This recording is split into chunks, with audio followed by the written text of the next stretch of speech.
3 دن سے جمعیت علماء اسلام بلوچستان کا صوبائی مجلس اسمبلی کا اجلاس جاری تھا۔ دیگر ایجنڈوں کے علاوہ، دیگر مسائل کے علاوہ سب سے زیادہ اہم مسئلہ ہمارے زیر غور جو تھا وہ بلوچستان میں ریکارڈنگ کا جو مسئلہ ہے وہ جمعیت علماء اسلام کے زیر غور تھا۔ اور آپ کو معلوم ہے تمام دوستوں کو اور بلوچستان کے عوام کو کہ جمعیت علماء اسلام وہ جماعت ہے کہ بلوچستان کے حقوق کے حوالے سے دوسری سیاسی جماعتیں بھی بات کرتے ہیں، لیکن جمعیت علماء اسلام نے اگر تاریخ کو اٹھایا جائے تو جمعیت علماء اسلام نے سب سے پہلے حقوق کے حوالے سے کہ بلوچستان کو فنڈ رقبے کی بنیاد پہ ملنا چاہیے،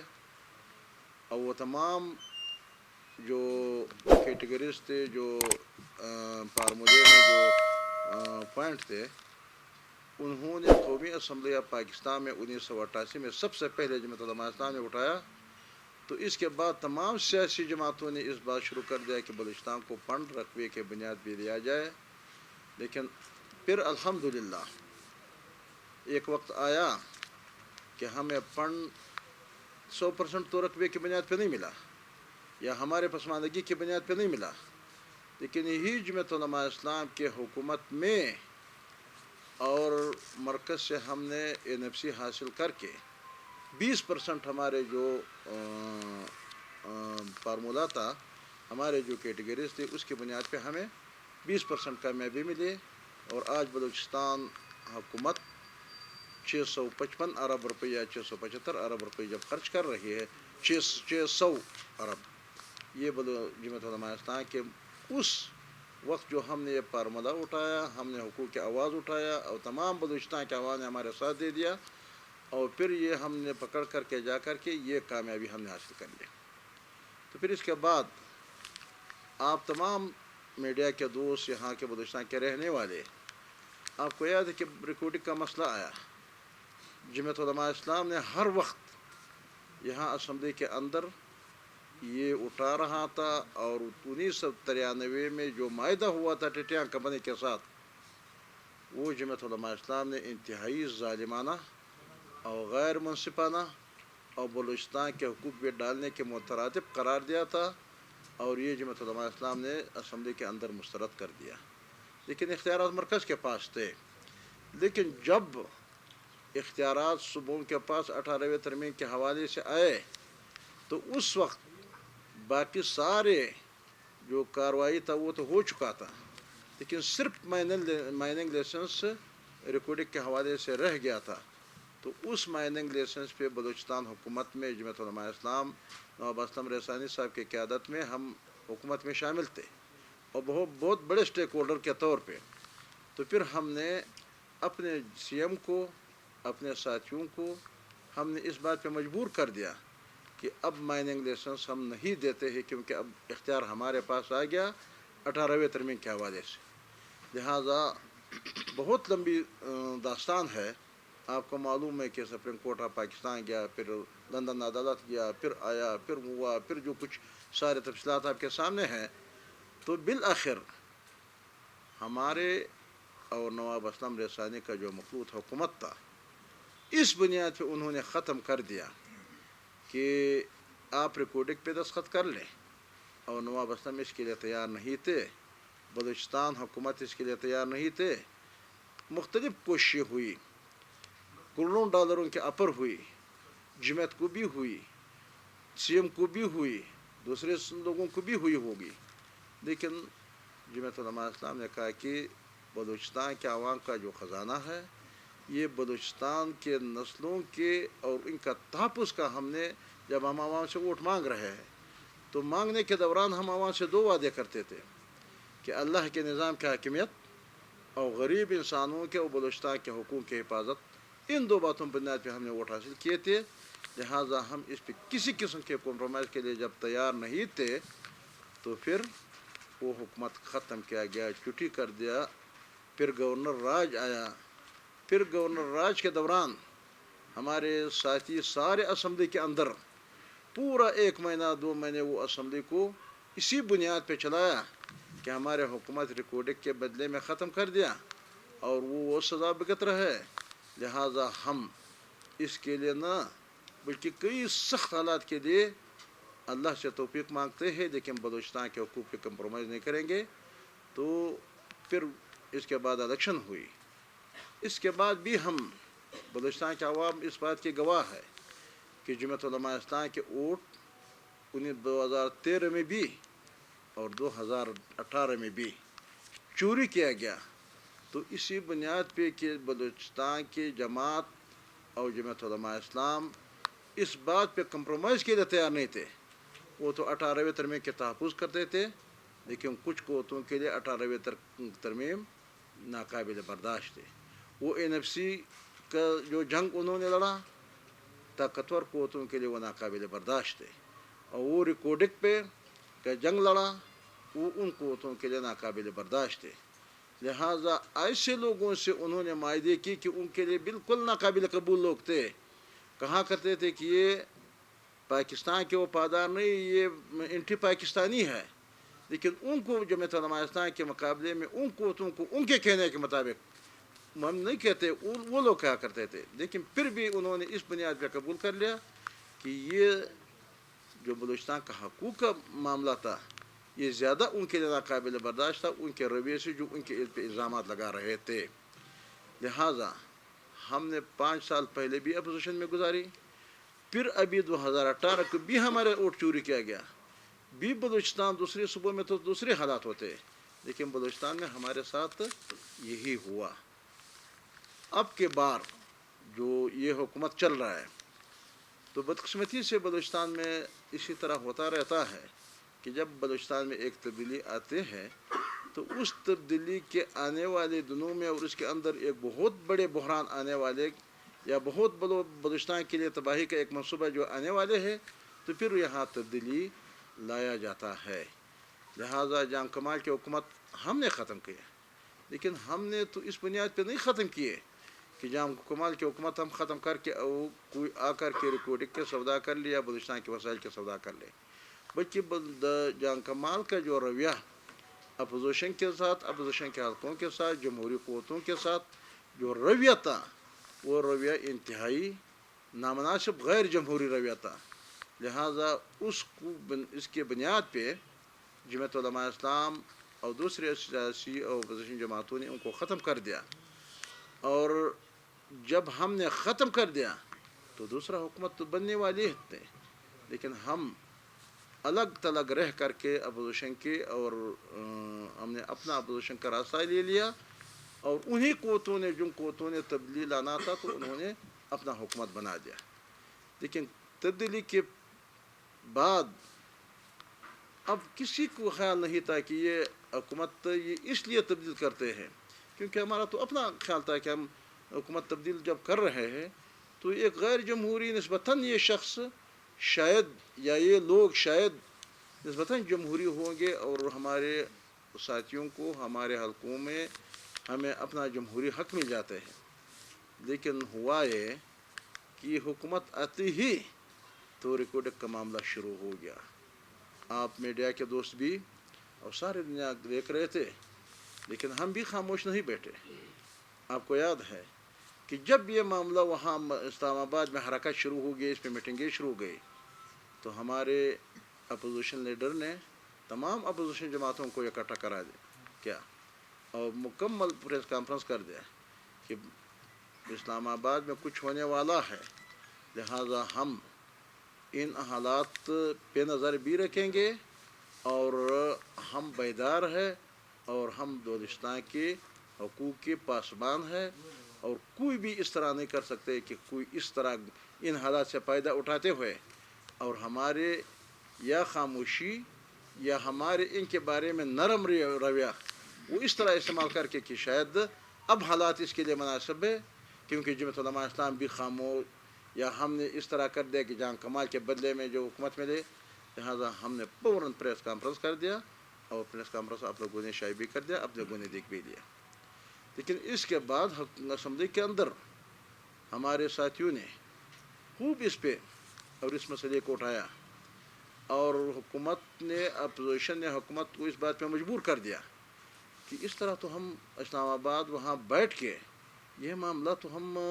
جو سودا کرنا چاہتے ہیں جو بلوچستان کے خزانے کو ہم سودا کریں گے تو اس طرح تو ابھی نہیں کر سکتے کیونکہ ان لوگوں کو تو پتہ چلا. تو انہوں نے دوسرا ڈرامہ شروع کر دیا این کیمرہ سیشن کے حوالے سے اور ایک کمیٹی بنایا نام انہوں نے بنا دیا اور کمیٹی میں ہمارے طرف سے بھی کچھ لوگ ڈال دیا اپوزیشن لیڈر اور ہمارے یونس زہری صاحب اور دوسری سیاسی جماعتوں کا بھی. اور وہ سمجھ گئے کہ ایک کمیٹی سے بھی کام ہم نہیں چلا سکتے. وہ کام نکالنا چاہ رہا تھا اور بلوچستان کے عوام کے آنکھوں کے اندر وہ جھونکنا چاہ رہا تھا کہ تاکہ ہم ان کو بیوقوف بنا دیں. تو انہوں نے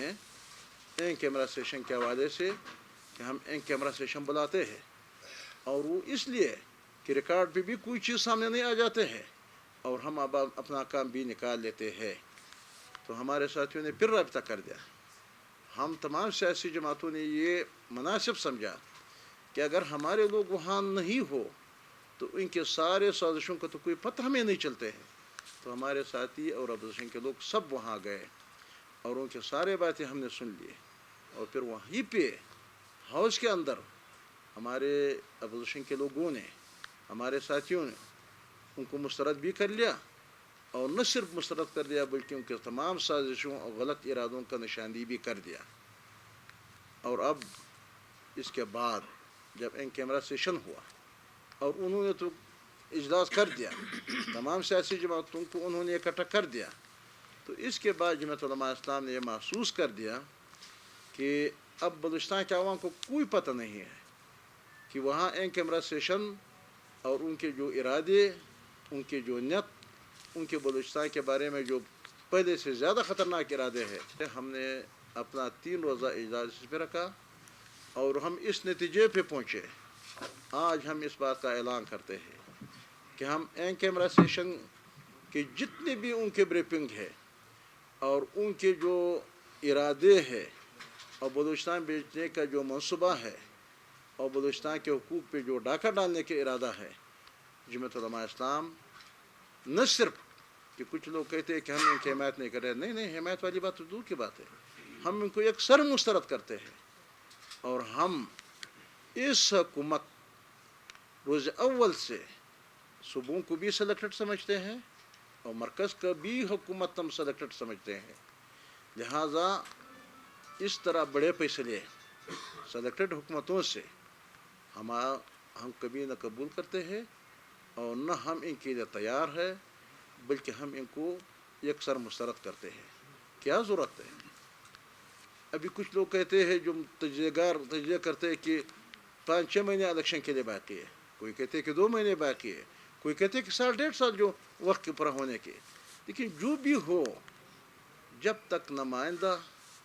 اور ایک الیکٹڈ گورنمنٹ ایک الیکٹڈ حکومت نہ آ جائے تو اس وقت ہم اس حکومت کو, کیونکہ اس حکومت کے ہمیں معلوم ہے معیشت کا کیا حالت کر دیا, پاکستان کی معیشت کا کیا حالت کر دیا. ہمارے سارے ایئرپورٹ گروی ہے, ہمارے موٹر ویز گروی ہے, ہمارے سارے اثاثے ہمارے سارے ادارے, ایک پارلیمنٹ بھی ابھی تک ہمیں معلوم نہیں, شاید اندر سے انہوں نے بھی گروی رکھا ہوا ہے یا وزیر اعظم ہاؤس, باقی تو سارے انہوں نے گروی رکھ دیا. اور پھر وزیر اعظم کا ایک بیان بھی آیا, آپ لوگوں کی نظر سے بھی گزرا کہ ہم ریکارڈنگ کو پاکستان کے قرض ادا کرنے کے لیے ہمارے پاس ریکارڈنگ ہے اور ہم ان کو دے سکتے ہیں اور بیچ سکتے ہیں. تو جب پہلے ان کا بیان آیا, ابھی ان کا یہ عمل شروع ہو گیا اور اس طرح ایک سلیکٹڈ گورنمنٹ کے ذریعے وہ کرا رہا ہے, تو اس کا مطلب یہ ہے کہ بلوچستان کے بچوں کے اور بلوچستان کے وسائل, یہ تو بلوچستان کے لوگوں سے پہلے گیس انہوں نے چھین لیا اور بلوچستان کے لوگ اب تک ان سے محروم ہیں. سیپیک جو معاہدہ ہو گیا, جو تمام پاکستان کے تمام قیادت کے سامنے ایک بات طے ہو گئی کہ سب سے پہلے مغربی روٹ بنے گا, پھر اس کے بعد سیپیک کے دوسرے. لیکن پورا $65 ارب یہ خرچ ہو چکے ہیں لیکن اب تک مغربی روڈ پہ ایک اینٹ بھی نہیں رکھا. لیکن ظلم کی بات تو یہ ہے کہ وہ ایشیم بینک کے جو پروجیکٹ تھے، جو تربت پنجگور وغیرہ گوادر کے جو روڈ بنا رہے تھے نوتوڈیرو وغیرہ کا، وہ سب دنیا کو معلوم ہے کہ اس وقت 2002 میں جامع صاحب کی گورنمنٹ میں ہم وہاں تھے تو یہ میں خود ایک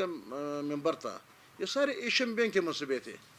لیکن پھر بلوچستان کے عوام کو ورغلانے کے لیے، دھوکہ دینے کے لیے ان ایشیم بینک کے قرضے کے اور اس پہ نام رکھا سیپیک. اب پنجگور روڈ کو وہ سیپیک روڈ کہتے ہیں. کدھر ہے سیپیک کا ایک پائی بھی وہاں خرچ نہیں ہوا ہے، بلکہ بلوچستان کے سرزمین پہ سیپیک کا 1 روپیہ بھی خرچ نہیں ہوا ہے. 65 ارب ڈالر اور ابھی 80 ارب تک جب پہنچ گیا، لیکن بلوچستان میں 1 پائی بھی خرچ نہیں ہوا. تو جب تمام پاکستان کی قیادت کے سامنے جو بات ہو جائے گی اور پھر بھی بلوچستان کے ساتھ اس طرح ہو جائے تو کیا کیمرہ بریفنگ جو انہوں نے دے دیا، جو نہ اس کو کوئی ریکارڈ ہے نہ کوئی دستاویزات ہے، پھر دنیا کے سامنے یہ کہہ سکتے کہ قدوس صاحب نے اتنی کامیابیاں حاصل کر لیا، وزیر اعلیٰ صاحب آئے ہیں. تو ہم اس بات کی کوئی اجازت نہیں دیتے ہیں، اور جمعیت علماء اسلام اس کو یکسر مسترد کرتے ہیں. اور اس کے ساتھ ساتھ ہم تمام سیاسی جماعتوں کو بھی، بلوچستان کے تمام سیاسی قیادت کو وہ بھی بلائیں گے. آل پارٹیز کی ضرورت پڑے آل پارٹیز بلائیں گے، تحریک کی ضرورت پڑی تو تحریک چلائیں گے. اور ہم اس دوران کہ جب الیکشن کے لیے یا 5 مہینے یا 6 مہینے یا 7 ہو اور اتنا بڑا ذخیرہ، اتنا بڑا مسئلہ اور ان کا سودا ہونے جا رہا ہے، تو مجھے یقین ہے، ہمیں یقین ہے جماعت کے کہ یہ IMF کے ساتھ جو ابھی ان معاہدات ہو گیا، تو اب ان کے اوپر جو 40-50 ہزار ارب جو قرضے ہے، اب اس کے لیے ریکارڈنگ قربان کر دیتے ہیں. پھر شاید گوادر بھی قربان کر دیتے ہیں. پھر ہمارے پاس کہیں بھی جو ذخائر ہے، کیونکہ اب ان کے لیے اپنے سارے جو انہوں نے ملک کو مقروض بنا دیا، تو ان کے پاس بلوچستان کے سوا، بلوچستان کے ذخائر اور وسائل کے سوا کچھ بھی ان کے پاس نہیں ہے. لہذا یہ پیمنٹی گورنمنٹ اور یہ موالی گورنمنٹ، اور ہم اس کو بلوچستان کے وسائل کے، بلوچستان کے ذخائر کے بیچنے کے ایک پتر کی بھی اجازت نہیں دیتے ہیں. جب تک جمعیت علماء اسلام کا ایک کارکن زندہ ہو تو ہم ان کی حفاظت کریں گے اور ان سے مزاحمت کریں گے. اور یہ نرم باتیں کہ حمایت جب نہیں کریں گے تو کیا، اگر میں کہہ دوں کہ میں حمایت نہیں کروں گا تو پھر ٹھیک ہے، میں نے حمایت نہیں کیا، ہو گیا تو ہو گیا. نہیں، ہم ہو گیا تو ہو گیا، ہم ان کے لیے بھی نہیں چھوڑتے ہیں. ہم آخر تک بلوچستان کے حقوق کے اور ان کے وسائل کے، ان کے ذخائر کی حفاظت کریں گے. یہ آج کے ہمارے. مولانا صاحب یہ بتائیے گا، CM بلوچستان کا یہ کہنا ہے کہ ان کیمرہ بریفنگ جو کہ ریکارڈنگ پر دی گئی تھی، اس پر مختلف سیاسی جماعتوں سمیت اپوزیشن اراکین جو اپنی سیاسی دکانداری چمکا رہے ہیں. آپ کا موقف اس حوالے سے کیا ہے؟ میرا خیال سیاسی دکانداری اگر ہم چمکانا چاہ رہا تھا تو پھر ہم اس بریفنگ میں شرکت نہیں کرتا تھا. ہم نے اس لیے بریفنگ میں شرکت کیے ہیں کہ یہ کل پھر ہمیں کہیں گے کہ یہ خواہ مخواہ، تو ہمارے بات ذرا سن لے. لیکن جب ہم نے سن لیا اور انہوں نے جو بات کی، تو یہ بات بالکل وہ پہلے کمپنی سے جو معاہدہ تھا اس سے زیادہ بلوچستان کے لیے نقصان دہ اور فراڈ سمجھ رہا تھا. تو اسی بنیاد پہ آج تمام حقائق اور تمام سازشیں جو ہمارے سامنے آ گیا، تو اب ہم عوام کے سامنے وہ تمام حالات سامنے لانے کے لیے ہم پابند ہیں اور ذمہ دار ہے کہ ہم عوام کو باخبر رکھیں اور عوام کے حقوق کے تحفظ اور نعرہ لگائے کہ چوری ہو رہا ہے اور چور آیا ہے اور ہم چور کو نہیں چھوڑتے اپنے گھر کے اندر. مولانا صاحب، قدوس بزنجو کیوں آنے میں آپ کی پارٹی کا، BNP کا، جتنی اپوزیشن پارٹی ہیں ان کا پورا ہاتھ ہے. اب جب آپ یہ دیکھ رہے ہیں کہ یہ بلوچستان کے وسائل کو بیچ رہے ہیں، تو آپ جو اپوزیشن ہے، جو آپ کے اتحادی بھی ہیں BNP، تو آپ مل کی اسمبلیوں سے استعفیٰ کیوں نہیں دیتے تاکہ ان پہ بھی کوئی پریشر پڑے؟ اب اس حوالے سے جب آپ کہتے ہیں کہ جب میں اس اسمبلی سے استعفیٰ دے دوں تو کیا اس سے کیا مسئلہ حل ہو جاتا ہے کہ میں اسمبلی سے استعفیٰ دوں؟ وہاں کوئی آواز اٹھانے والا تو وہ لوگ چاہتے ہیں کہ جب یہ بھی 1 2 یا 10 یا 15 ادھر اسمبلی میں ہو اور وہ بھی ادھر نہ ہوتا کہ میں امان سے خاموشی سے ادھر ہاؤس سے مزدوری لے لو، وہاں جا کر کے فلور پہ ہم مزدوری لے لیتے ہیں اور کہتے ہیں کہ بلوچستان کے نمائندہ ہاؤس نے آپ کو مزدوری دیا ہوا ہے. تو ہم وہاں بھی آواز اٹھائیں گے اور باہر بھی آواز اٹھائیں گے، آخر جا کے ہم اس وقت تک کہ جب ہمارے اور ہمارے ایسے نمائندہ حکومت بلوچستان کے عوام کے نمائندہ حکومت آ جاتے ہیں، تو پھر اس پہ جو بھی فیصلہ ہو، تو ہم مذاکرات والے لوگ ہیں، ہم بلوچستان کے چلانے والے لوگ ہیں، ہم بلوچستان کے وسائل و ذخائر کو استعمال کرنے والے لوگ ہیں، ہم بلوچستان کو ترقی دینے والے لوگ ہیں، تو پھر جو نمائندہ ایوان ہو وہ بے شک جو بھی فیصلہ کریں گے وہ فیصلہ بلوچستان کے مفاد میں ہوگا۔ مولانا صاحب، مولانا فضل الرحمان صاحب نے بہت بڑی تحریک شروع کی تھی اس حکومت کے خلاف، لیکن جب وہ کوئی سخت فیصلہ کرتے ہیں تو جو آپ کی اتحادی جماعتیں ہیں وہ پیچھے ہٹ جاتی ہیں، تو کیا وجہ ہے کہ آپ لوگ جو ہے، آپ سے مراد ہے کہ جو آپ سیاسی لوگ ہیں، جو آپ کے اتحادی ہیں، وہ نہیں چاہتے کہ عمران خان کی حکومت گرے؟ مولانا صاحب نے لانگ مارچ کا اعلان کیا، درمیان میں لوگ چھوڑ گئے، کچھ بعد میں نکل گئے، استعفوں کا معاملہ آیا، مسلم لیگ نون پیچھے ہو گئی، تو کیا وجہ ہے کہ آپ لوگ خود نہیں چاہتے ہیں کہ عمران خان کی حکومت قائم رہے؟ میں آپ کو وہ سوال کا جواب تو دے سکتا ہوں کہ اگر جمعیت علماء اسلام کبھی پیچھے ہٹے ہے تو میں جواب دے سکتا ہوں۔ آج میں میرے ذرا سن لے، جب میں دوسری سیاسی جماعتوں کو چلاؤں گا اور ایک اتحاد کے اندر چلاؤں گا اور پورا ملک اور ایک حکومت کے خلاف اور ان کے تمام ارکانوں کے خلاف، تو ظاہر بات ہے وہ بھی سیاسی جماعتیں ان کے اپنی رائے ان کے بارے میں تو وہ بہتر بتا سکتے کہ کیا ہو، لیکن جمعیت علماء اسلام نے روز اول سے جب اس حکومت کو مسترد کر دیا، ان کے ارادے جو مسترد کر دیے ہیں، ان کے تمام سازشوں کو عوام کے سامنے لایا، تو یہ بھی آپ نے دیکھ لیا کہ خیبر پختونخوا میں تو عوام نے ہمارے یعنی ایک ریفرنڈم ہو گیا کہ جمعیت علماء اسلام کے بیانیہ عوام نے قبول کر لیا، اور تمام بشمول جو لوگ پی ڈی ایم سے نکلے بھی وہ سارے بیانیہ مسترد کر دیا، حکومت کے بیانیہ مسترد ہو گیا، اور وہی بیانیہ جو قائد جمعیت کا بیانیہ تھا وہ عوام نے قبول کر لیا اور ریفرنڈم ہو گیا، اور پورا ملک کا یہ حالت ہو۔ اگر ملک میں اسی طرح انتخابات ہو جاتا ہے، بلوچستان میں بھی یہ حالت اس سے زیادہ ہو، اور پنجاب اور سندھ میں سب عوام جمعیت کے بیانیے میں اور قائد جمعیت کے بیانیے میں ایک حق میں ووٹ دیں گے، تو عوام کی حمایت جب ہمیں حاصل ہے تو ظاہر ہے پارٹیوں کے اپنے پچھلے ہوتے، اپنے مشکلات ان کے لیے پارٹی حالات ہوتے، تو اس پہ ہم تبصرہ نہیں کرنا چاہتے۔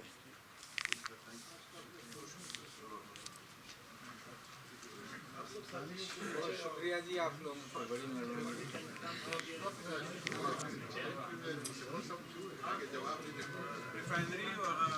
نہیں اس میں